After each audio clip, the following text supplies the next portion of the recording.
नमस्कार, मी गौरी सूर्यवंशी. एस मराठीमध्ये आपलं स्वागत. वळूया आजच्या बातमीकडे.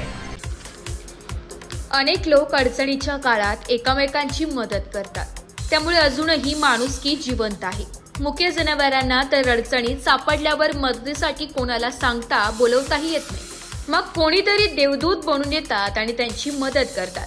अशा अनेक घटना सोशल मीडियावर समोर येत असतात. अशीच एक हृदयाला स्पर्श करणारी घटना भोकरदन शहरात घडली असून बुधवार दिनांक 20 ऑगस्ट रोजी एक वृद्ध व थकलेली गाय, तोंडातून जीभ बाहेर पडलेली, कानावर जखमा झालेल्या व पूर्णपणे अशक्त अवस्थेत असलेली ही गाय अन्नाच्या शोधात व्याकुळ तसेच कत्तलीसाठी जात असल्याचा संशय. ही बाब लक्षात घेत प्राणीमित्र व सामाजिक तसेच धार्मिक कार्यात नेहमी अग्रेसर असणारे महेश पुरोहित व पत्रकार सांडू नामदे यांनी तात्काळ पुढाकार घेत गायीची सुटका करत, तेही अशा पवित्र श्रावण महिन्यात एका असहाय्य गायीचे प्राण वाचवणे ही केवळ सेवा नसून धार्मिक दृष्टिकोनातूनही अत्यंत महत्त्वाची व पुण्याची गोष्ट असून त्यांच्या या दयाळू व मानवतावादी कृतीमुळे परिसरात समाधान व आनंदाचे वातावरण पसरले असून त्यांचे सर्व स्तरातून कौतुक होत आहे.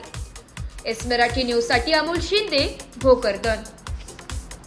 अशाच नवीन ताज्या घडामोडी जाणून घेण्यासाठी आमच्या एस मराठी न्यूज चॅनलला लाईक करा, शेअर करा, सबस्क्राईब करा आणि बेल आयकॉनला क्लिक करायला विसरू नका.